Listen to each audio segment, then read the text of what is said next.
आइए दोस्तों शुरू करते हैं प्रतियोगिता दर्पण करंट अफेयर्स। ये अगस्त 2026 का प्रतियोगिता दर्पण करंट अफेयर्स है। बीपीएससी के लिए और भी अन्य एग्जामों के लिए बहुत इंपॉर्टेंट है ये मंथली करंट अफेयर्स। इससे पहले भी जुलाई का भी खत्म किया जा चुका है मंथली बाय। तो चलिए शुरू करते हैं। पहला है सर्वाधिक समय तक निर्वाचित प्रधानमंत्री रहने का रिकॉर्ड किसके नाम हो गया? नरेंद्र मोदी जी के नाम हो गया है। 10 जून 2026 को 4399 दिन तक ये कार्य किए हैं, निर्वाचित प्रधानमंत्री रह चुके हैं। यानी कि 11 जून को लगभग 4400 दिन हो गया है। तो सबसे अधिक समय तक ये निर्वाचित प्रधानमंत्री रहने वाले प्रधानमंत्री हो गए हैं नरेंद्र मोदी जी। इनका कार्यकाल शुरू हुआ था 26 मई 2014 से शुरू हुआ था। इससे पहले प्रधानमंत्री जो जवाहरलाल नेहरू थे प्रथम प्रधानमंत्री, इनका कार्यकाल ज्यादा समय तक रहा था, 4398 दिन तक रहे थे वो 13 मई 1952 को बने थे और 27 मई 1964 तक निर्वाचित प्रधानमंत्री रहे थे। पंडित नेहरू जी प्रथम बार जब वो प्रधानमंत्री बने थे 1947 से 1952 तक, उस समय वो अंतरिम सरकार के प्रमुख बने थे। उस समय निर्वाचन नहीं हुआ था। 47 से 52 तक 5 साल तक प्रधानमंत्री थे। क्योंकि भारत में प्रथम आम चुनाव जो हुआ था 1951-52 में हुआ था, तो 52 से सरकार शुरू हुआ था लोकसभा का। तो उस समय से 4398 दिन तक ये निर्वाचित प्रधानमंत्री रहे थे। नेक्स्ट है कर्नाटक के नए 34वें मुख्यमंत्री बनाए गए हैं, डीके शिव कुमार बनाए गए हैं। 3 जून 2026 को राज्यपाल कर्नाटक के थावर सिंह गहलोत ने उन्हें शपथ दिलाया है। डीके शिव कुमार को 34वें मुख्यमंत्री कर्नाटक के बन गए हैं और उप मुख्यमंत्री जी परमेश्वर को बनाया गया है।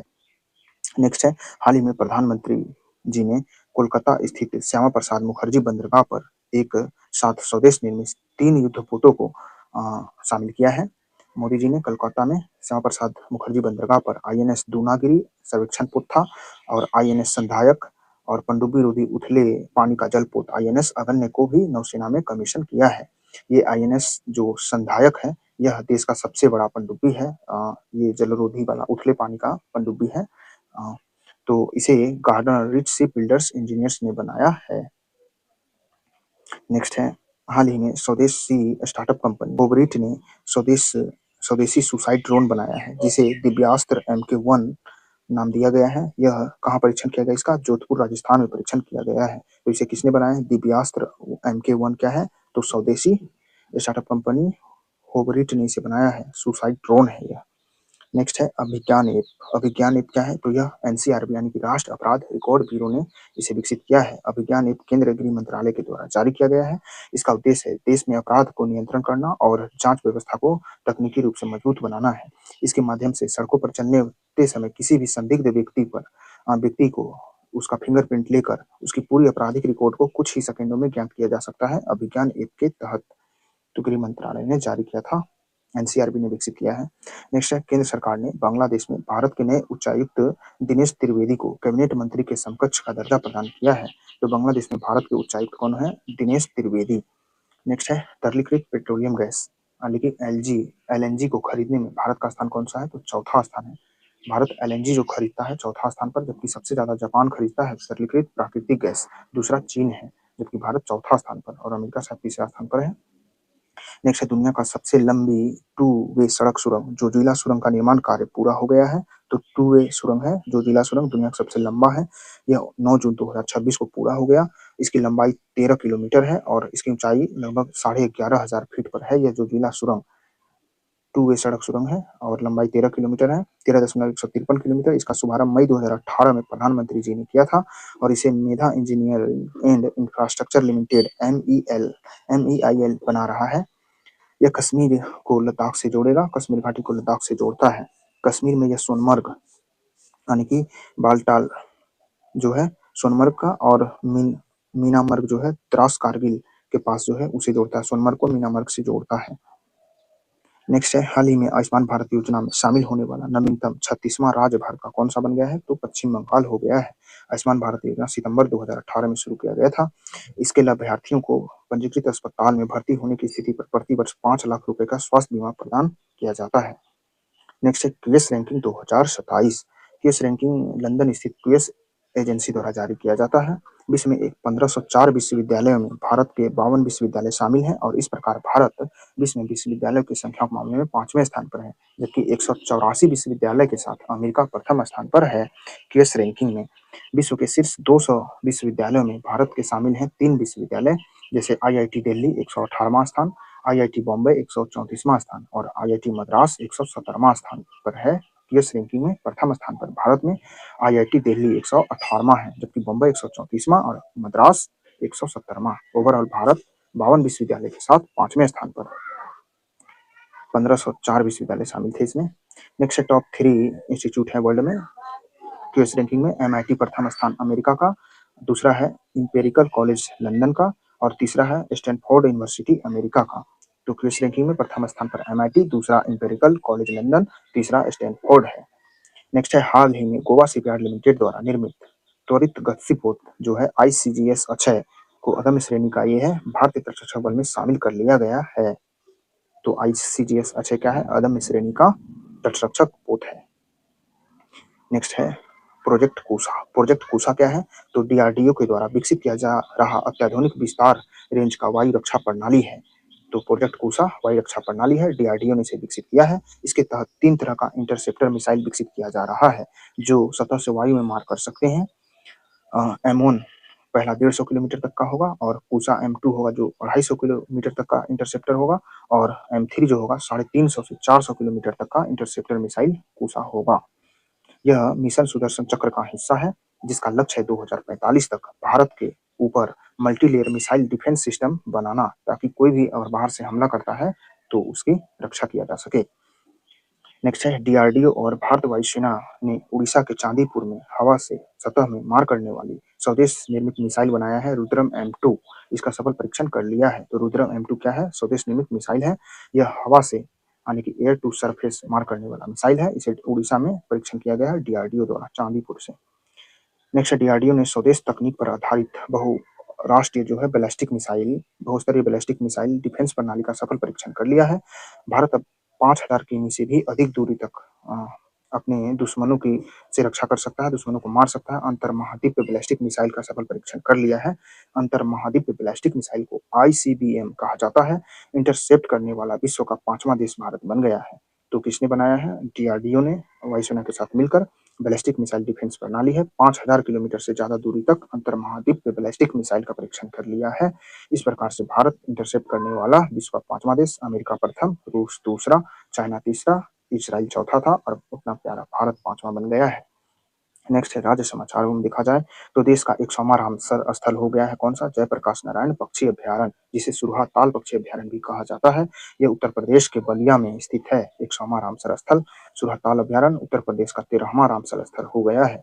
अब भारत में कुल रामसर स्थलों की संख्या 100 हो गई है, जिसमें तमिलनाडु 20 रामसर स्थल के साथ प्रथम स्थान पर, दूसरा 13 के साथ उत्तर प्रदेश है और तीसरा में 2-3 राज्य आ गए हैं, पंजाब भी है, बिहार भी है और कुछ कुछ राज्य हैं। नेक्स्ट है मुख्यमंत्री मामाधिया सत्कार योजना।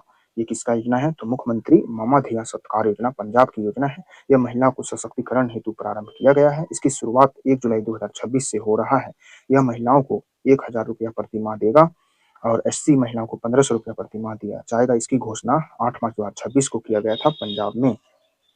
नेक्स्ट है अंतर्राष्ट्रीय घटनाक्रम में देखा जाए तो भारतीय यानी कि प्रधानमंत्री की फ्रांस व स्लोवाकिया की यात्रा हुआ है। मोदी जी ने फ्रांस और स्लोवाकिया गए थे 13 से 18 जून के बीच 2026 में पहले फ्रांस गए हैं। 5 वर्षों में द्विपक्षीय व्यापार समझौता को दोगुना करने पर सहमति बन गया है। फ्रांस के साथ द्विपक्षीय व्यापार किया जाएगा अगले 5 वर्षों में। लगभग 32 अरब डॉलर करना है बढ़ाकर। होराइजन 2047 रोड मैप के तहत प्रगति की समीक्षा और नवाचार एवं टेक्नोलॉजी के बीच साझेदारी हेतु होराइजन 2047 संबंधित है भारत और फ्रांस से। नवाचार रोडमैप 2030 भी अपनाया गया है भारत और फ्रांस के द्वारा। कानपुर स्थित NSTI national skill training institute में कौशल विकास के लिए सेंटर ऑफ एक्सीलेंस भी स्थापना किया जाएगा कानपुर में। तो नवाचार रोडमैप 2030 तक फ्रांस के साथ, होराइजन 2047 फ्रांस के साथ।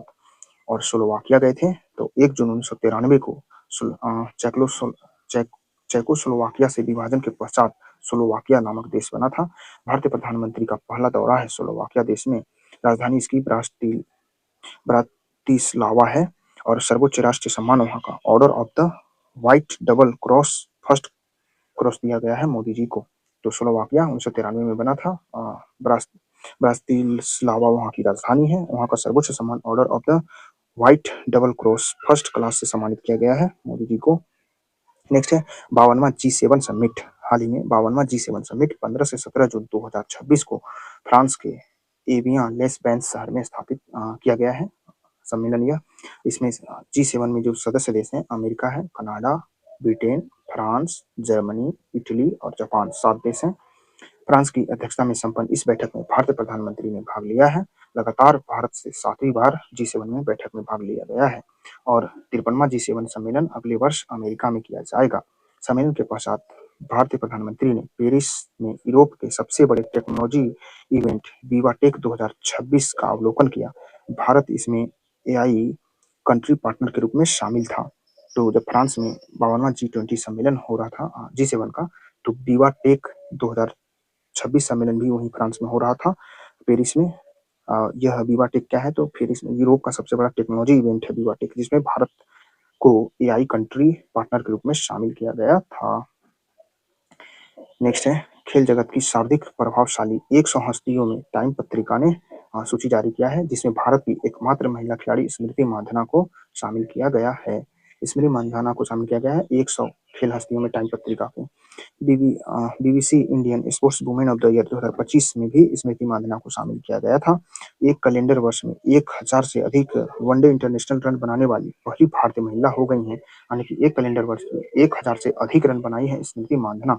3 अंतर्राष्ट्रीय प्रारूप में शतक लगाने वाली भी पहली भारतीय महिला बन गई हैं स्मृति मांधाना। नेक्स्ट है संयुक्त राष्ट्र महासभा में 5 नए अस्थायी सदस्य चुने गए हैं। यूएनएससी में 5 अस्थायी सदस्य का कार्यकाल शुरू हो जाएगा 1 जनवरी 2027 से। 5 अस्थायी सदस्य ऑस्ट्रिया है, किर्गिस्तान, पुर्तगाल, जिम्बाब्वे, त्रिनिदाद व टोबैगो, ये 5 सदस्य हो गए हैं, अस्थायी चुने गए हैं। जिम्बाब्वे, पुर्तगाल, Trinidad Tobago, Kyrgyzstan, Austria. Bharat 8 बार अस्थायी सदस्य रह चुका है महासभा का, संयुक्त राष्ट्र का। हाल ही में अमेरिका और ईरान के बीच अंतरिम शांति समझौता संपन्न हुआ है कहाँ, 18 जून 2026 को फ्रांस के वर्साई महल में संपन्न हुआ है। तो अमेरिका और ईरान के बीच शांति समझौता संपन्न हुआ 18 जून 2026 को फ्रांस के वर्साई महल में। नेक्स्ट है नासा ने मंगल ग्रह के रहस्यों का अध्ययन करने के लिए नवंबर 2013 में लॉन्च किया गया मोवन मिशन जो था, इसे समाप्ति की घोषणा कर दिया है। तो मार्विन मिशन किससे संबंधित है, मंगल ग्रह से। किसका है, नासा का। 2013 में यह लॉन्च हुआ था। मार्विन का मतलब है Mars atmosphere and political evolution mission. Next है हाल ही में वेनेजुएला की कार्यवाहक राष्ट्रपति ने भारत का दौरा किया है, जिनका नाम क्या है, तो डेल्सी रोड्रिगेज है। डेल्सी रोड्रिगेज 3 से 7 जून को आई थी भारत, वहां के कार्यवाहक राष्ट्रपति हैं वेनेजुएला की। नेक्स्ट है भारत की यात्रा पर आए हैं म्यांमार के राष्ट्रपति भारत के आए हैं यात्रा पर। इनका नाम है यू मिन ऑन्ग हलाइंग आए हैं राष्ट्रपति के रूप में पहली बार भारत की विदेश यात्रा पर आए हैं। बोध गया में इन्होंने आया है, पहले बिहार की बोध गया से यात्रा शुरू किया था। 30 मई से 3 जून के बीच आए हैं। यू मिन ऑन्ग हलाइंग म्यांमार के राष्ट्रपति हैं। व्यापार संवर्धन के लिए रुपया क्यात भुगतान प्रणाली पर सहमति हो गया है, यानी कि अब म्यांमार के साथ रुपया और क्यात में भुगतान होगा। पूर्वोत्तर में 4 राज्यों यानी कि अरुणाचल प्रदेश, नागालैंड, मणिपुर, मिजोरम के साथ म्यांमार के साथ भारत की सीमा लगती है। कुल 4 राज्यों से 1643 किलोमीटर की सीमा साझा करता है भारत। आसियान का एकमात्र सदस्य देश है जिसकी जमीनी सीमा भारत से लगती है, यानी कि आसियान के जितने भी देश हैं उनकी में से एकमात्र सीमा जमीन से लगता है, म्यांमार की सीमा भारत के साथ। नेक्स्ट है क्वाड विदेश मंत्रियों की बैठक। हाल ही में क्वाड विदेश मंत्रियों की बैठक हुआ है कहाँ, नई दिल्ली में हुआ है। ये 26 मई 2026 को हुआ है। इस क्वाड के सदस्य देश अमेरिका, जापान, भारत, ऑस्ट्रेलिया है। इसकी अध्यक्षता जयशंकर कर रहे थे भारत की ओर से। क्वाड क्रिटिकल मिनरल्स इनिशिएटिव का फ्रेमवर्क की घोषणा किया गया है। इसमें $20 अरब का घोषणा किया गया है। इसका उद्देश्य है दुर्लभ खनिज आपूर्ति में चीन के अधिकार से निपटने के लिए इसे शुरू किया गया है। तो क्वाड विदेश मंत्रियों की बैठक पूछा जाएगा तो नई दिल्ली में, जबकि क्वाड सम्मेलन हुआ तो वो अमेरिका में हुआ था। तो इसमें जयशंकर जी ने अध्यक्षता किया है। यहाँ क्वाड क्रिटिकल मिनरल्स इनिशिएटिव पहल का भी घोषणा किया गया है, जिसमें 20 अरब का खर्च किया जाएगा, जिसका उद्देश्य है दुर्लभ खनिज आपूर्ति में चीन के अधिकार को कम करना। सभी प्रशांत द्वीप समूह देशों को 2026 तक समुद्री केबल से जोड़ने का निर्णय भी इसमें लिया गया है। नेक्स्ट है हाल ही में अमेरिकी राष्ट्रपति ट्रंप ने भारत के प्रधानमंत्री को द्विपक्षीय वार्ता कहाँ संपन्न हुआ, मोदी जी के साथ। तो फ्रांस के में जो G7 का समिट हो रहा था वहीं पर अमेरिका ट्रंप और मोदी जी के साथ वार्ता हुआ था। नेक्स्ट आर्थिक परिदृश्यों में देखा जाए तो अर्थव्यवस्था संबंधी एनएसओ के आंकड़े आए गए हैं। 2025-26 में जीडीपी में 7.7% वृद्धि अनुमानित है। 25-26 वित्तीय वर्ष में बताया गया है 7.7% का वृद्धि रह सकता है, जबकि जीबीए में वृद्धि प्राथमिक क्षेत्र 3.2% का वृद्धि, द्वितीयक क्षेत्र में 8.8% की वृद्धि रह सकती है, जबकि तृतीयक क्षेत्र में 9.3% की वृद्धि रह सकती है। स्थिर मूल्यों पर सकल घरेलू उत्पाद बताया गया है 323.13 लाख करोड़ का होगा, 7.7% बढ़ा है स्थिर मूल्य पर। प्रति व्यक्ति आय 1.93 लाख रुपया हो गया है। और चालू कीमतों पर सकल घरेलू उत्पाद देखा जाए तो 346.36 लाख करोड़ चालू कीमतों पर 8.9% के साथ बढ़ा है। प्रति व्यक्ति आय 2.08 लाख रुपए हो गया है भारत का वर्तमान मूल्य पर देखा जाए, यानी कि 2.08, जबकि स्थिर मूल्य पर 1.93 लाख रुपया हो गया है। नेक्स्ट है 2025 में रक्षा उत्पादन और निर्यात। तो 2025-26 फाइनेंशियल ईयर में भारत का कुल रक्षा उत्पादन 1.78 लाख करोड़ का हुआ था, जिसमें 15.6% वृद्धि, लगभग 15.5% की वृद्धि हुआ है रक्षा उत्पादन में। भारत सार्वत्रिक रक्षा उत्पादन में सबसे अधिक सार्वजनिक क्षेत्र की हिस्सेदारी 76% है, जबकि निजी क्षेत्र की हिस्सेदारी मात्र 24% है। सबसे ज्यादा सार्वजनिक क्षेत्र ही अभी भारत में रक्षा उत्पादन कर रहा है। और भारत ने 2025-26 में रक्षा निर्यात जो किया है 29,424 करोड़ का निर्यात किया है। और 2029 तक रक्षा निर्यात को 50,000 करोड़ करने का लक्ष्य है, जबकि उत्पादन को 3 लाख करोड़ करने का लक्ष्य रखा है भारत सरकार ने 2029 तक। नेक्स्ट है ग्लोबल इकोनॉमिक प्रोस्पेक्टस रिपोर्ट आ गया है। ग्लोबल इकोनॉमिक प्रोस्पेक्टस जो रिपोर्ट है यह वर्ल्ड बैंक जारी करता है। भारत में इसमें वृद्धि दर बताया गया है 2026-27 में 6.6% रह सकता है, जबकि 25-26 में यह 7.7% रहा था। नेक्स्ट है मौद्रिक नीति का द्वैमासिक समीक्षा। सभी दरों को अपवर्तित रखा है रिजर्व बैंक ने। मौद्रिक नीति समीक्षा में बैठा तो रेपो दर को 5.25% ही रखा गया, जितना था उतना ही, और रिवर्स रेपो दर 3.35%, जबकि बैंक दर 5.5%, और सीआरआर को 3% और एसएलआर को 18% ही रखा गया है। रेपो दर क्या है तो वह जिस दर पर आरबीआई ने जो आरबीआई जो है व्यावसायिक बैंकों को ऋण देता है अल्पकाल में, उसे रेपो दर कहा जाता है। मुद्रास्फीति की दर 2026-27 वित्तीय वर्ष में 5.1% अनुमानित है। जीडीपी वृद्धि दर 6.6% अनुमानित है। तो जीडीपी वृद्धि दर ज्यादा है, जबकि मुद्रास्फीति दर अभी भी कम है। आंध्र प्रदेश के कुर्नूल जिले में जोनागिरी में निजी क्षेत्र की देश की पहली सोने की खदान शुरू की गई है। इसमें वार्षिक 1000 केजी सोने का उत्पादन होने का उम्मीद है। यह परियोजना Geo Mysore services India private limited द्वारा Lloyds metal energy Triveni group के साथ सहयोग से विकसित किया गया है। तो यह पूछा जा सकता है कि देश का पहला निजी क्षेत्र का सोने का खदान कहाँ शुरू किया गया? आंध्र प्रदेश में। कहाँ? तो कुर्नूल जिला में शुरू किया गया है। कुर्नूल जिला के जोनागिरी में शुरू किया गया है। किस कंपनी के साथ? तो Lloyds Metals and Energy Bharat का जो है मैसूर सर्विस इंडिया लिमिटेड के साथ। नेक्स्ट है थोक मूल्य सूचकांक का आधार वर्ष भी परिवर्तन कर दिया गया है, जिसे WPI कहा जाता है, होल प्राइस इंडेक्स। थोक मूल्य का जो आधार वर्ष अब हो गया 2011-12 के स्थान पर 2022-23 हो गया। यह जीडीपी का भी और मुद्रास्फीति का भी हो गया है। नए सूचकांक में वस्तुओं की संख्या 697 से बढ़कर 957 कर दिया गया है। आकलन इसका थोक मूल्य सूचकांक का वाणिज्य और उद्योग मंत्रालय करता है। आर्थिक सलाहकार जो कार्यालय है उसके द्वारा किया जाता है। आर्थिक सलाहकार कार्यालय के अंतर्गत वाणिज्य और उद्योग मंत्रालय थोक मूल्य सूचकांक का जारी करता है। 2022-23 आधार वर्ष हो गया। इसमें वस्तुओं की संख्या 697 थी, जिसे बढ़ाकर 957 कर दिया गया है। नेक्स्ट है प्रधानमंत्री किसान सम्मान निधि की 23वीं किस्त जारी हो गया है। तो प्रधानमंत्री किसान सम्मान निधि की 23वीं किस्त हुगली बंगाल से जारी किया गया है। इसका शुरुआत जो है 24 फरवरी 2019 को प्रधानमंत्री मोदी जी ने किया था। प्रधानमंत्री किसान सम्मान निधि के तहत 6,000 रुपये की राशि तीन किस्त मिलता है, 3 किस्तों में। 2026-27 के बजट में इसके लिए 60,000 करोड़ रुपए का व्यवस्था किया गया है। नेक्स्ट है किसाऊ बांध परियोजना। ये किसाऊ बांध परियोजना कहाँ है? उत्तराखंड व हिमाचल प्रदेश की सीमा पर स्थित है। किसाऊ बांध परियोजना यमुना की सहायक नदी टोन्स पर बना है किसाऊ बांध परियोजना। इसकी क्षमता 422 मेगावाट की है। 6 राज्यों के बीच ये किसाऊ बांध परियोजना है। हिमाचल प्रदेश, उत्तराखंड, उत्तर प्रदेश, दिल्ली, राजस्थान, हरियाणा। 2028 तक यह पूरा होने का अनुमान है किसाऊ बांध परियोजना। नेक्स्ट है भारत ओमान के बीच द्विपक्षीय व्यापार समझौता जो हुआ था, जिसे सेपा CEPA कहा जाता है, यह 1 जून 2026 से लागू हो गया है। हस्ताक्षर 18 दिसंबर 2025 को हुआ था। नेक्स्ट है बागवानी फसलों का उत्पादन अनुमान आया है। कुल बागवानी उत्पादन जो भारत का हुआ है 3777.76 लाख टन। 3777.76 लाख टन बागवानी उत्पादन, जिसमें फल का उत्पादन 1214 लाख टन हुआ है, जिसमें सब्जी उत्पादन 2210 लाख टन हुआ है। तो फल से ज़्यादा सब्जी का उत्पादन, और जबकि फसलों से खाद्यान्नों से ज़्यादा उत्पादन बागवानी का होता है भारत में। नेक्स्ट है कुछ नीतियाँ, जैसे भारतीय सेना के नए प्रमुख कौन बनाए गए हैं? सेना के नए प्रमुख जनरल धीरज सेठ बनाए गए हैं। वायुसेना के नए उप प्रमुख बनाए गए हैं आशुतोष दीक्षित बनाए गए हैं। नौसेना के नए उप प्रमुख बनाए गए हैं अजय कोचर। जबकि सीबीएसई के नए चेयरमैन कौन बने हैं? लोखंडे प्रशांत सीताराम बन गए हैं। सीबीएसई के चेयरमैन लोखंडे प्रशांत सीताराम।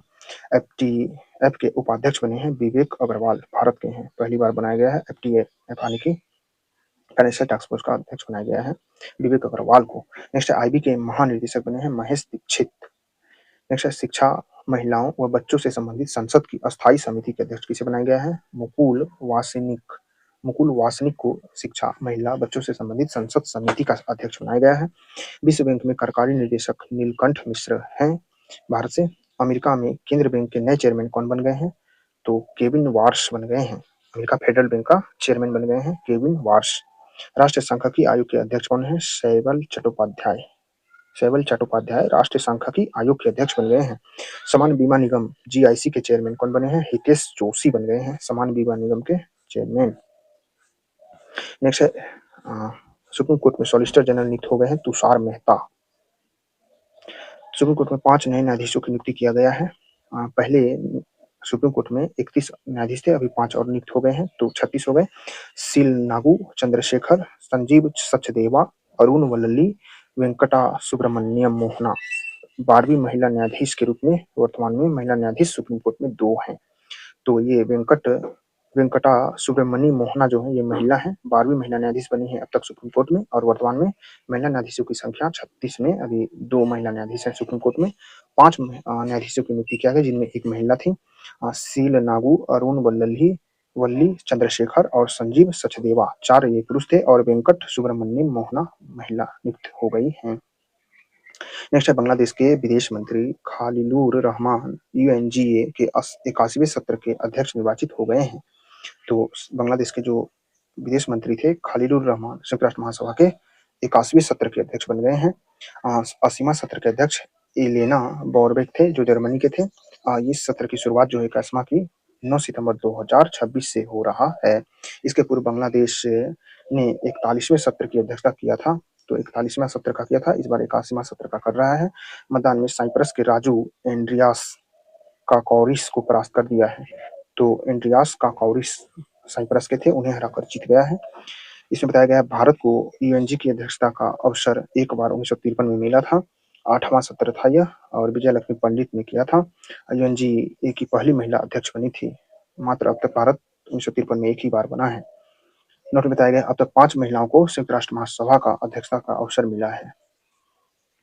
नेक्स्ट है पुरस्कार, प्रधानमंत्री मोदी जी को स्लोवाकिया का सर्वोच्च राष्ट्रीय सम्मान order of the white double cross first class से सम्मानित किया गया है।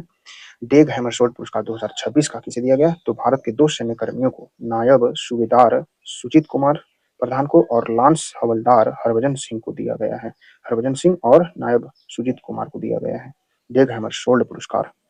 नेक्स्ट है प्रोफेसर ज्ञानेंद्र जैन भौतिक विज्ञान के क्षेत्र में वुल्फ पुरस्कार पाने वाले भारतीय मूल के पहले भौतिक विज्ञानी बन गए हैं। तो प्रोफेसर ज्ञानेंद्र जैन को मिल गया है भौतिक विज्ञान का वुल्फ पुरस्कार। नेक्स्ट है भारतीय एथलेटिक महासंघ का पुरस्कार 2025 में दिया गया है किसे किसे? तो पुरुषों में सर्वश्रेष्ठ एथलीट का पुरस्कार नीरज चोपड़ा को दिया गया है भारत एथलेटिक्स महासंघ का पुरस्कार में, जबकि महिला में सर्वश्रेष्ठ एथलेटिक्स पुरस्कार पारुल चौधरी को दिया गया, और सर्वश्रेष्ठ कोच एथलेटिक्स पुरस्कार परमवीर सिंह को दिया गया। जबकि वर्ष के उभरते हुए पुरुष एथलीट खिलाड़ी का पुरस्कार शाहनवाज खान को दिया गया, और उभरते हुए सर्वश्रेष्ठ महिला खिलाड़ी एथलीट का पुरस्कार पूजा सिंह को दिया गया। 2025 का सर्वश्रेष्ठ राज्य संघ तमिलनाडु सर्वश्रेष्ठ राज्य खेल में सर्वश्रेष्ठ राज्य संघ का एथलीट का पुरस्कार तमिलनाडु एसोसिएशन को दिया गया। एथलेटिक्स का समर्थन देने वाला सर्वश्रेष्ठ राज्य उड़ीसा है। तो भारत एथलेटिक्स महासंघ के अनुसार 2025 का सर्वश्रेष्ठ एथलेटिक्स संघ कौन सा था? तो तमिलनाडु एथलेटिक्स संघ था, जबकि एथलेटिक्स का समर्थन देने वाला सर्वश्रेष्ठ राज्य कौन था? तो उड़ीसा था। नेक्स्ट है आईआरसीटीसी के चेयरमैन संजय कुमार जैन ने अपने पद से त्यागपत्र दे दिया है। नेक्स्ट है सुभाष कश्यप का निधन हो गया। ये सुभाष कश्यप कौन थे? तो वन नेशन वन इलेक्शन समिति के सदस्य थे। सुभाष कश्यप का निधन हो गया। 2015 में इन्हें पद्म भूषण पुरस्कार दिया गया था। 7वीं 8वीं 9वीं लोकसभा के महासचिव थे सुभाष कश्यप। 7वीं के 8वीं का 9वीं लोकसभा के महासचिव थे। 2015 में पद्म भूषण मिला था, निधन हो गया। नेक्स्ट है कुछ दिवसें, जैसे विश्व दुग्ध दिवस, यह 1 जून को मनाया जाता है। विश्व दुग्ध दिवस, विश्व पर्यावरण दिवस 5 जून को मनाया जाता है। विश्व खाद्य सुरक्षा दिवस 7 जून को, विश्व महासागर दिवस 8 जून को मनाया जाता है। विश्व रक्तदान दिवस 14 जून को मनाया जाता है। विश्व शरणार्थी दिवस जो 20 जून को मनाया जाता है। अंतर्राष्ट्रीय दिवस 11 जून को, ये तो पता होगा। संविधान हत्या दिवस 25 जून को, जबकि एमएसएमई दिवस 27 जून को मनाया जाता है। यहाँ बताया गया है NIXI शब्द क्या है। निक्सी शब्द जो है 2003 में आया था। National internet exchange of India 2003 में, यह IT विभाग के अंतर्गत गैर लाभकारी संस्था है। उद्देश्य इसका है भारत में इंटरनेट इंफ्रास्ट्रक्चर को मजबूत व सुरक्षित बनाए रखना। तो ये शब्द जो है निक्सी शब्द चर्चा में था। NIXI ये 2003 में गठित हुआ था। National internet exchange of India इसका फुल फॉर्म है। IT विभाग के अंतर्गत ये गैर लाभकारी संस्था है। भारत में इंटरनेट इंफ्रास्ट्रक्चर को मजबूत और सुरक्षित बनाए रखने का इस पर कार्यभार सौंपा गया है।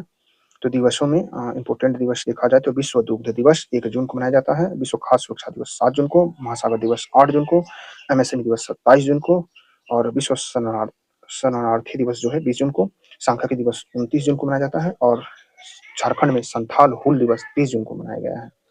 नेक्स्ट है पुस्तकों में देखा जाए तो the lawful and the awful, Tushar Mehta ने लिखा है। Just beginning memories, Romila Thapar ने लिखा है। चाइनास वार, विजय गोखले ने लिखा है। 57वां अंतर्राष्ट्रीय फिल्म महोत्सव गोवा में आयोजित किया गया। ग्रेट कंट्री किसे स्पेन को चुना गया था। तो पुस्तकों में the awful and the lawful awful जो है ये तुषार मेहता ने लिखा था। Just beginning memories Romila Thapar. China's war Vijay Gokhale ने लिखा था। नेक्स्ट है 57वां अंतर्राष्ट्रीय फिल्म महोत्सव, यह गोवा में आयोजित किया गया। हर वर्ष गोवा में ही आयोजन किया जाता है। इसमें ग्रेट कंट्री कौन था, तो स्पेन। नेक्स्ट है ऑपरेशन अमिस्ताद। ऑपरेशन अमिस्ताद क्या है, तो वेनेजुला में आए भूकंप के पश्चात भारत ने राहत अभियान चलाया था वेनेजुला में ऑपरेशन अमिस्ताद के तहत। नेक्स्ट है भारत इनोवेट्स 2026, फ्रांस के निस में आयोजित किया गया। भारत इनोवेट 2026 14 से 16 जून 2026 के मध्य आयोजित भारत की अंतर्राष्ट्रीय इवेंट, भारत के अंतर्राष्ट्रीय इवेंट था ये भारत इनोवेट 2026। कहाँ किया गया, नीस में, फ्रांस के। खेलकूदों में देखा जाए तो भारत के आर प्रज्ञानंदन नॉर्वे शतरंज जीतने वाले पहले भारतीय खिलाड़ी बन गए हैं। आर प्रज्ञानंदन ने जीत लिया नॉर्वे शतरंज खिलाड़ी। नेक्स्ट है पहली विश्व योगासन चैंपियनशिप 2026, यानी कि योग का खेल हुआ है। योगासन चैंपियनशिप कहाँ, तो अहमदाबाद में संपन्न हुआ। गुजरात के वर्ल्ड योगासन प्लस भारत ओलंपिक संघ के सहयोग से आयोजित किया गया पहला योग चैंपियनशिप किया गया। वर्ल्ड योगासन और भारत ओलंपिक संघ के साथ मिलकर प्रथम स्थान पर भारत आया है। 114 पदक जीता है भारत योगासन चैंपियनशिप में, जिसमें 102 गोल्ड पदक था और 9 सिल्वर और 3 ब्रॉन्ज था। प्रथम स्थान पर भारत, दूसरा स्थान पर जापान आया है योग में मात्र 11 पदकों के साथ, 3 गोल्ड, 3 सिल्वर और 5 ब्रॉन्ज जीता था। थर्ड स्थान पर अर्जेंटीना आया था 5 पदकों के साथ, 2 गोल्ड जीता है, 3 सिल्वर जीता और ब्रॉन्ज एक भी नहीं। तो प्रथम स्थान पर भारत, दूसरा जापान, तीसरा अर्जेंटीना योग चैंपियनशिप में। नेक्स्ट है फ्रांसीसी ओपन टेनिस टूर्नामेंट। फ्रांसीसी ओपन टेनिस 2026 पुरुष एकल विजेता अलेक्जेंडर जेवरेव थे जो जर्मनी के हैं, जबकि उप विजेता फ्लैवियो कोबोली हैं, इटली के हैं। महिला एकल विजेता मीरा आंद्रीवा रूस की जीती हैं, जबकि महिला उप विजेता बनी थी माजा माजा हवालिंस्का पोलैंड की थी। तो फ्रांसीसी ओपन टेनिस पुरुष विजेता अलेक्जेंडर जेवरेव जर्मनी का और महिला एकल विजेता मीरा आंद्रीवा रूस की। नेक्स्ट है भारत के अभय सिंह व वेलावन सेंथियल कुमार की जोड़ी ने मलेशिया के सारावाक में संपन्न तीसरी एशियाई युगल चैंपियनशिप पुरुषों के युगल खिताब जीत लिया है। लगातार यह तीसरी बार खिताब जीता है। तो अभय सिंह और वेलावन सेंथियल कुमार की जोड़ी ने मलेशिया के सारावाक में संपन्न हुआ था तीसरी एशियाई युगल स्क्वैश चैंपियनशिप हुआ था, तो उन्होंने जीत लिया है।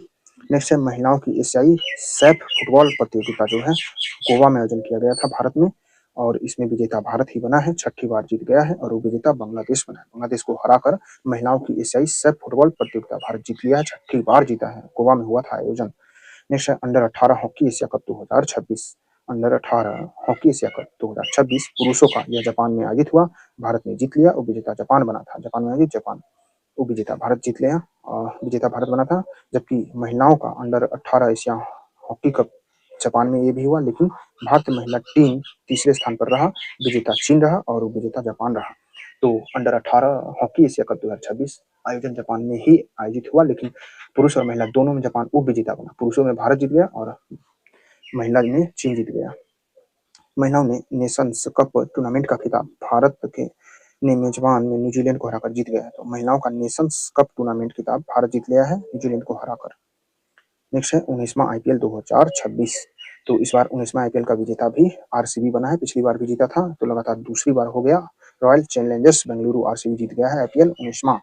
रनर अप रहा था गुजरात टाइटंस, यानी कि गुजरात टाइटंस को हराकर जीता है। आईपीएल में ऑरेंज कप इस सीजन का सर्वाधिक रन बनाने वाले खिलाड़ी को ऑरेंज कप किसे वैभव सूर्यवंशी को दिया गया। पर्पल कप किसे सबसे ज्यादा विकेट लेने वाले को काशिगो रबाड़ा को दिया गया। और most valuable player of the season Vaibhav Suryavanshi ही बने थे और emerging player of the season भी वैभव सूर्यवंशी ही बने थे। पर ऑरेंज कप भी सूर्यवंशी को ही मिला था, जो बिहार के हैं, समस्तीपुर के। नेक्स्ट विज्ञान और प्रौद्योगिकी में देखा जाए तो जर्मनी के हैम्बर्ग में आयोजित कंप्यूटिंग सम्मेलन आईएससी में जारी टॉप 500 रैंकिंग में चीन के सुपर कंप्यूटर लाइनसाइन ने विश्व का नंबर 1 सुपर कंप्यूटर बन गया है। इसे घोषित कर दिया गया है। तो लाइनसाइन क्या है? यह सुपर कंप्यूटर है। किसने बनाया है? चीन बनाया है। विश्व टॉप 500 रैंकिंग में प्रथम स्थान पर आ गया है। जर्मनी में यह हैम्बर्ग में आयोजित हुआ था कंप्यूटिंग सम्मेलन में। नेक्स्ट है यूएनसीटीडीए अंकटाड की रिपोर्ट के अनुसार भारत वैश्विक जहाज रिसाइकलिंग में अग्रणी राष्ट्र बनकर उभर गया है। और यानी कि अंकटाड बताया है कि भारत जो है ना, अब जहाजों का रिसाइकलिंग करने में प्रथम स्थान पर आ गया है। हांगकांग इंटरनेशनल कन्वेंशन जहाजों को सुरक्षित और पर्यावरण अनुकूल रिसाइकलिंग के लिए वैश्विक संधि है। तो हांगकांग इंटरनेशनल कन्वेंशन किससे संबंधित है? जहाजों के रिसाइकलिंग से। नेक्स्ट विश्व का पहला एआई कला संग्रहालय कहाँ बनाया गया है? डेटालैंड में बनाया गया। अमेरिका के डेटालैंड में विश्व का पहला एआई कला संग्रहालय बनाया गया। नेक्स्ट है यूरोसैटरी 2026। यूरोसैटरी पेरिस फ्रांस में संपन्न हुआ है। यह विश्व का सबसे बड़ा थल और वायु रक्षा प्रदर्शनी था। यूरोसैटरी थल और रक्षा प्रदर्शनी था, विश्व का सबसे बड़ा, फ्रांस में संपन्न हुआ, पेरिस में। नेक्स्ट है विश्व बौद्धिक संपदा संगठन डब्ल्यूआईपीओ की पेटेंट सहयोग संधि रैंकिंग में भारत की जियो प्लेटफॉर्म ने 20वां स्थान हासिल किया है। इस सूची में शामिल होने वाली पहली और एकमात्र भारतीय कंपनी बन गई है। तो वैश्विक बौद्धिक संपदा संगठन में पेटेंट संधि रैंकिंग में भारत की तरफ से जियो प्लेटफॉर्म 20वां स्थान प्राप्त किया और भारत की तरफ से एकमात्र कंपनी बन गया है। नेक्स्ट है आईआईटी मद्रास के शोधकर्ताओं ने मानव मस्तिष्क के तंतु यानी कि ब्रेन स्टेम का विकास विश्व का सबसे विस्तृत और व्यापक 3D एटलस विकसित करने में सफलता प्राप्त की है, जिसे एंकर नाम दिया गया है। तो पूछा जाएगा एंकर क्या है? तो एंकर आईआईटी मद्रास के द्वारा शोधकर्ताओं के द्वारा बनाया गया ब्रेन स्टेम है। ब्रेन स्टेम है जो सबसे विस्तृत और व्यापक 3D एटलस है। नेक्स्ट है नासा और एडिडास ने फीफा विश्व कप 2026 की आधिकारिक बॉल ट्रायोंडा को आईएसएस पर भेजा है। इसका उद्देश्य है माइक्रोग्रेविटी में फुटबॉल के संतुलन, गति, स्थिरता, घूर्णन का आंतरिक द्रव्यमान के प्रभाव का अध्ययन करना। तो नासा और एडिडास दोनों ने मिलकर आधिकारिक जो विश्व कप था फीफा विश्व कप 26 की बॉल जो था ट्रायोंडा को इंटरनेशनल स्पेस स्टेशन पर भेज दिया है। माइक्रोग्रेविटी यानी कि गुरुत्वाकर्षण का अध्ययन करने के लिए, संतुलन, गति, फुटबॉल की स्थिरता, घूर्णन, आंतरिक द्रव्यमान का प्रभाव का अध्ययन करने के लिए। नेक्स्ट भारत टेक स्टार्टअप अवतार डॉट एआई ने देश का पहला स्वदेशी एआई वीडियो जनरेशन मॉडल वार्या को लॉन्च किया है। तो पूछा जाएगा वार्या क्या है? तो वार्या एआई वीडियो जनरेशन नल मॉडल है। यह स्वदेशी किसे लॉन्च किया है? भारत टेक स्टार्टअप कंपनी अवतार डॉट एआई ने। नेक्स्ट कैम्ब्रिज विश्वविद्यालय के शोधकर्ताओं द्वारा पहली बार कृत्रिम बुद्धिमत्ता का उपयोग कर सुपर एंटीजन आधारित वैक्सीन डिजाइन कर लिया गया है। तो सुपर एंटीजन आधारित वैक्सीन को डिजाइन किसने कर लिया है? कैम्ब्रिज विश्वविद्यालय के शोधकर्ताओं ने कृत्रिम बुद्धिमत्ता एआई का प्रयोग करके। Next global startup ecosystem report 2026। Global startup ecosystem report 2026 के तहत एशिया का शीर्ष एआई नेटिव स्टार्टअप क्लस्टर कौन है? तो बीजिंग है और सेकंड स्थान पर बेंगलुरु है। तो ग्लोबल स्टार्टअप इकोसिस्टम के अनुसार एशिया का शीर्ष AI native startup cluster Beijing बन गया, जबकि बेंगलुरु दूसरा स्थान पर है। विश्व में शीर्ष 40 स्टार्टअप इकोसिस्टम में बेंगलुरु का स्थान 15वां है। 40 स्टार्टअप में 15वां बेंगलुरु का। दुनिया का दूसरा सबसे बड़ा एआई टैलेंट हब बेंगलुरु बन गया है, दूसरा बड़ा बन गया है। नेक्स्ट पर्यावरण पारिस्थितिकी में देखा जाए तो चीनी वैज्ञानिकों ने गहरे समुद्र में काम करने वाली पनडुब्बी फेंडोजे की मदद से ऑस्ट्रेलिया के पश्चिम में स्थित डायमोंटेना जोन में विश्व का सबसे बड़े व्हेल कब्रिस्तान की खोज की है।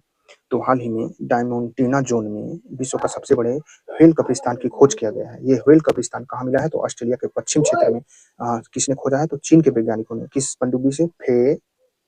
फेंडोज पनडुब्बी से खोजा है। नेक्स्ट है तमिलनाडु सरकार ने प्रधानमंत्री मत्स्य संपदा योजना के तहत रामनाथपुरम तट के पास भारत के पहले 3D प्रिंटेड कृत्रिम रीफ मॉडल तैनात करने की घोषणा किया है। तो तमिलनाडु सरकार ने भारत मत्स्य संपदा योजना जो है प्रधानमंत्री मत्स्य संपदा योजना के तहत रामनाथपुरम के तट के पास भारत के पहले 3D प्रिंटिंग कृत्रिम रीफ मॉडल तैनात करने की घोषणा किया है। नेक्स्ट है त्रिपुरा सरकार ने नई दिल्ली में Tripura global pine Apple festival का आयोजन किया है। इसका उद्देश्य राज्य के जो है अनानास को वैश्विक ब्रांड बनाना। 2018 में क्वीन अनानास राज्य का फल घोषित किया गया था। अनानास उष्णकटिबंधीय पौधा है। तो चर्चा में रहा Tripura global pine Apple festival कहाँ आयोजित किया गया? तो नई दिल्ली में Tripura global pine Apple festival. इसका उद्देश्य है त्रिपुरा में जो अनानास होता है इसे वैश्विक ब्रांड बनाना। और 18 में ये क्वीन अनानास के रूप में राज्य फल घोषित किया गया था। 2018 में त्रिपुरा का अनानास उष्णकटिबंधीय का पौधा है। नेक्स्ट शोधकर्ताओं ने मेघालय की गारो और खासी पहाड़ियों में बिताने से ढकी हुई धाराओं में इंगेराना ऑक्सीडेंट्स नामक मेढक की नई प्रजाति खोज की है। अच्छा, इंगेराना ऑक्सीडेंट्स मेढक की प्रजाति कहाँ खोजा गया? मेघालय में खासी गारो खासी पहाड़ी में खोजा गया। अब नेक्स्ट है स्मरणीय तथ्य पत्रिका दर्पण करंट अफेयर्स में लास्ट में इम्पोर्टेंट कुछ स्मरणीय तथ्य दे दिए जाते हैं। देखिए, राष्ट्र में है पहला सुर्खियों में रहा मोहनजोदड़ो की प्रतिष्ठित नृत्य करती लड़की की जो मूर्ति है कांस्य की, ये किस विधि से बनाई जाती है? तो लुप्त मोम विधि से बनाया जाता है। इसे मधुचिष्ट विधि भी कहा जाता है। मोहनजोदड़ो से जो मिला था 2 कांस्य की महिला मूर्तियां मिला था 1926-27 में खुदाई के दौरान।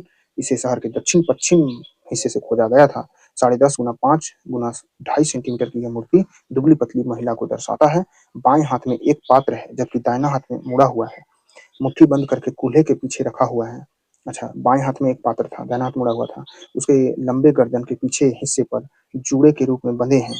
यह मूर्ति नग्न है और एक हाथ यानी कि एक हार भी पहना हुआ है उसके। और ये दूसरा जो मूर्ति था एक हार पहना हुआ है, उसके बाएं हाथ में 24 चूड़ियां थी, दाहिने हाथ में केवल 4 चूड़ियां थी। इसे जॉन मार्शल ने नृत्य करने वाली लड़की नाम दिया था। और दूसरा है 2026 में जो जून में ब्रिक्स संस्कृति कार्य समूह का बैठक कहाँ किया गया? ब्रिक्स संस्कृति कार्य समूह का बैठक उत्तर प्रदेश के वाराणसी में किया गया था। और वहीं अगर देखा जाए तो भारत की अध्यक्षता में मई में नई दिल्ली में भारत मंडपम में ब्रिक्स विदेश मंत्रियों की बैठक का आयोजन किया गया था। तो ब्रिक्स विदेश मंत्रियों का बैठक नई दिल्ली में और संस्कृति वाला वाराणसी उत्तर प्रदेश में। जबकि ब्रिक्स न्याय मंत्रियों का बैठक यह भी मई में गांधीनगर गुजरात में, ब्रिक्स न्याय मंत्रियों का बैठक गांधीनगर गुजरात में आयोजित किया गया था। और ब्रिक्स के कृषि कार्य समूह का अंतर्राष्ट्रीय सम्मेलन इंदौर मध्य प्रदेश में किया गया था। और ब्रिक्स के कृषि वाला मध्य प्रदेश इंदौर में। जबकि ब्रिक्स राष्ट्रीय सुरक्षा सलाहकारों का बैठक नई दिल्ली में किया गया था। तो राष्ट्रीय सुरक्षा सलाहकारों का नई दिल्ली में और नई दिल्ली में ब्रिक्स विदेश मंत्रियों का।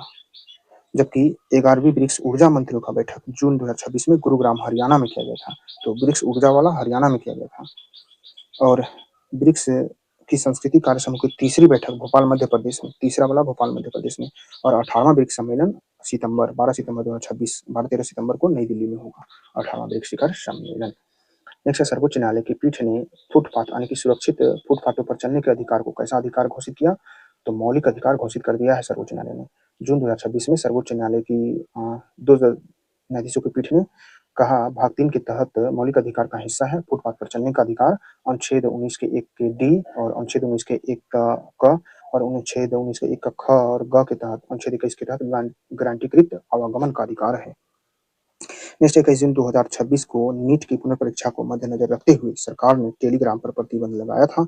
यह प्रतिबंध किस अधिनियम के तहत लगाया था? 21 जून 2026 को नीट की पुनर्परीक्षा के लिए लगाया गया यह अधिनियम जो था सूचना प्रौद्योगिकी अधिनियम 2000 की धारा 69A के तहत लगाया गया था। 69A के तहत भारत के पास 2 समांतर सामग्री निरोधक तंत्र हैं। एक आईटी अधिनियम 69 की ए के तहत लगाया था जिसके माध्यम से राष्ट्रीय सुरक्षा उल्लंघन करने वाली या भारत की विदेश नीति को खतरे में डालने वाली कोई सामग्री है तो उसे हटाया जाता है आईटी अधिनियम 69 की ए के तहत।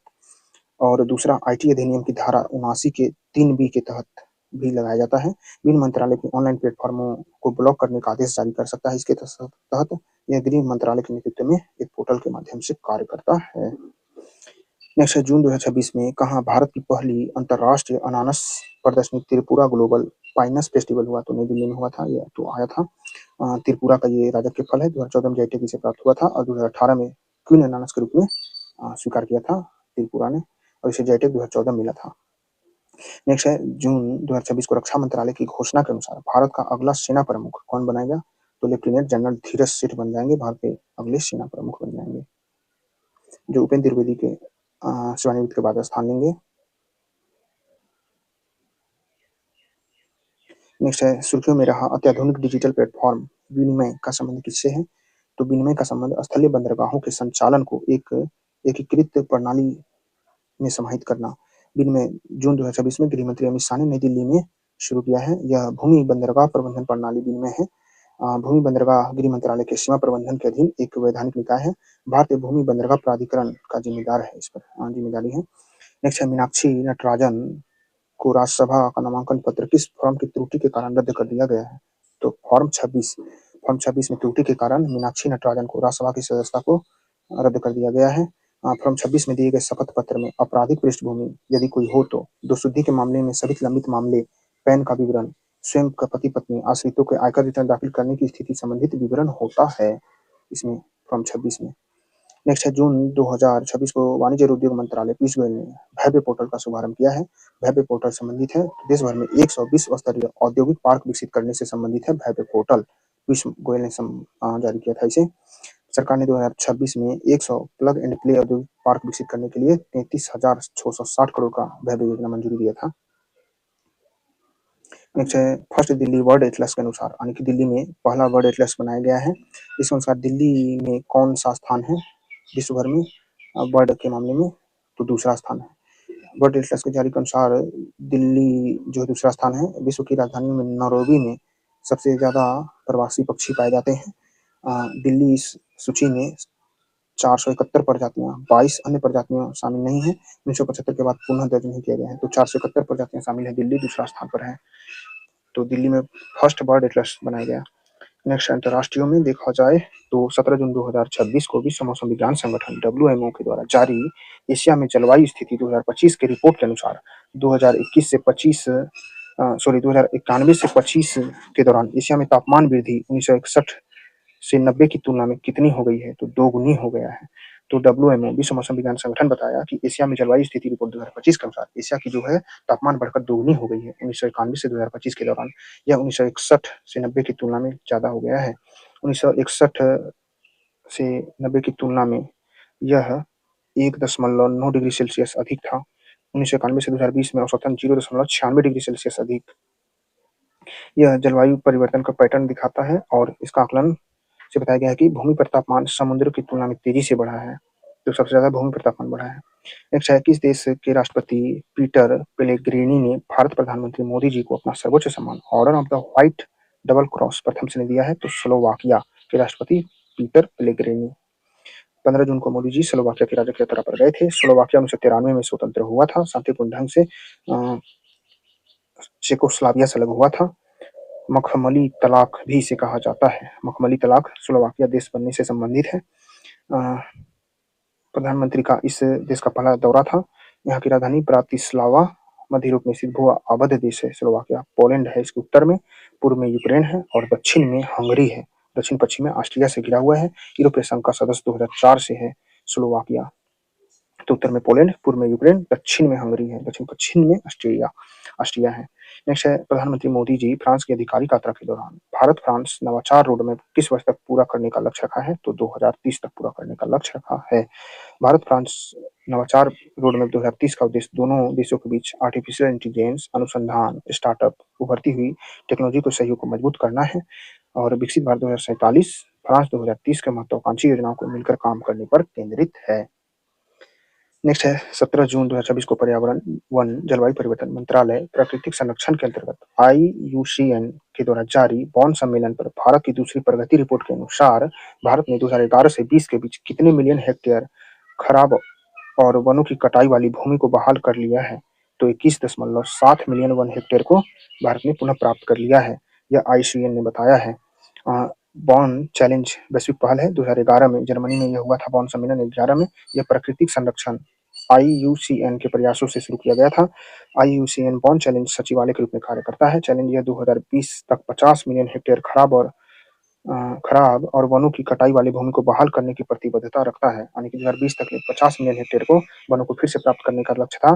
2030 तक 350 मिलियन हेक्टेयर का अतिरिक्त लक्ष्य इसे जोड़ा गया है बॉन सम्मेलन में। 2030 तक 350 मिलियन हेक्टेयर अतिरिक्त जोड़ा गया है, जिसमें भारत 21 मिलियन टन प्राप्त किया है, 21.7 मिलियन टन।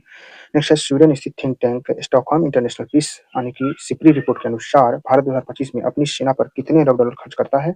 तो 92.1 अरब डॉलर खर्च करता है। सिपरी रिपोर्ट 2026 के अनुसार भारत सैन्य खर्च के मामले में विश्व में 5वां अधिक खर्च करने वाला देश है, जो पिछले वर्ष की तुलना में 8.9% का अधिक खर्च दर्शाता है।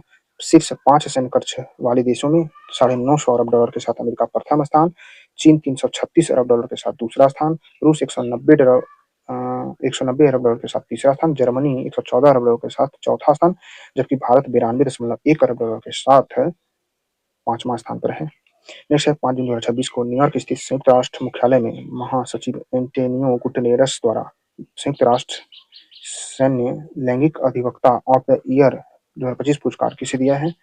तो मेजर अभिलाषा बराक को दिया है। तो संयुक्त राष्ट्र के महासचिव जो थे एंटोनियो गुटेरेस ने भारत को सैन्य लैंगिक अधिवक्ता ऑफ द ईयर पुरस्कार अब मेजर अभिलाषा बराक को दिया है। ये संयुक्त राष्ट्र शांति अभियानों में उत्कृष्ट सेवा के लिए दिया गया है। मेजर अभिलाषा बराक ये पुरस्कार पाने वाली तीसरी व्यक्ति हैं। इससे पहले सुमन गवानी, मेजर राधिका सेन को भी दिया गया था। नेक्स्ट है विश्व आर्थिक मंच WEF एनर्जी ट्रांजिशन इंडेक्स 2026 में भारत की रैंकिंग कौन सी है? तो 70वीं रैंकिंग है, 70 स्थान पर आया है। विश्व आर्थिक मंच ने जारी किया है। एनर्जी ट्रांजिशन इंडेक्स के अनुसार भारत ने पिछले वर्ष के मुकाबले में अपनी रैंक में 2 पायदान की सुधार करते हुए 120 देशों में 70वां स्थान हासिल किया है। एनर्जी ट्रांजिशन इंडेक्स में प्रथम स्थान पर स्वीडन, दूसरा फिनलैंड, तीसरा डेनमार्क है। प्रथम स्थान पर स्वीडन है, दूसरा फिनलैंड। नेक्स्ट है हाल ही में भारतीय प्रशासनिक अधिकारी विवेक अग्रवाल को किस अंतर्राष्ट्रीय संगठन का उपाध्यक्ष बनाया गया है? तो financial action task force FATF का उपाध्यक्ष बनाया गया है। विवेक अग्रवाल का कार्यकाल जुलाई 2026 से जून 2027 तक होगा, लगभग 1 साल होगा। यह पहली बार है जब किसी भारतीय अधिकारी को FATF का उपाध्यक्ष चुना गया है।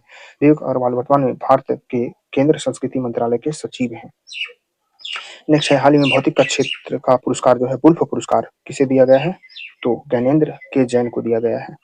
यह विज्ञान है भौतिक का पुरस्कार वुल्फ पुरस्कार है, ज्ञानेंद्र के जैन को दिया गया है। प्रतिष्ठित पाने वाले भारतीय मूल के पहले वैज्ञानिक हैं। इजराइल के राष्ट्रपति द्वारा जून 2026 में यरूशलेम में एक समारोह में प्रदान किया गया इसे। यह पुरस्कार ग्राउंड ब्रेकिंग सिद्धांत कंपोजिट फर्मियन की खोज, 2-आयामी इलेक्ट्रॉनिक प्रणालियों की समझने को आगे बढ़ाने के लिए उनके साथ साथ जेम्स पी आइंस्टीन और मोडेचोई हेम्बलम को भी यह पुरस्कार संयुक्त रूप से दिया गया। अच्छा, यरूशलेम में इजराइल दिया है यह पुरस्कार, जिसे भौतिक का पुरस्कार है वुल्फ पुरस्कार कहा जाता है। ज्ञानेंद्र के जैन को दिया गया। नेक्स्ट है हाल ही में उज्बेकिस्तान 10वां सदस्य बन गया है किस संगठन का? तो न्यू डेवलपमेंट बैंक NDB का 10वां सदस्य उज्बेकिस्तान बन गया है। ब्रिक्स के सदस्य देशों द्वारा 2015 में न्यू डेवलपमेंट बैंक का स्थापना किया गया था। इसका मुख्यालय शंघाई चीन में है। NDB का मुख्यालय 10वां देश उज्बेकिस्तान बन गया है। यह बहुपक्षीय विकास बैंक है। मध्य एशिया का पहला देश हो गया है इस बैंक में शामिल होने वाला उज्बेकिस्तान। तो ये थे प्रतियोगिता दर्पण करंट अफेयर्स अगस्त 2026 के इम्पोर्टेंट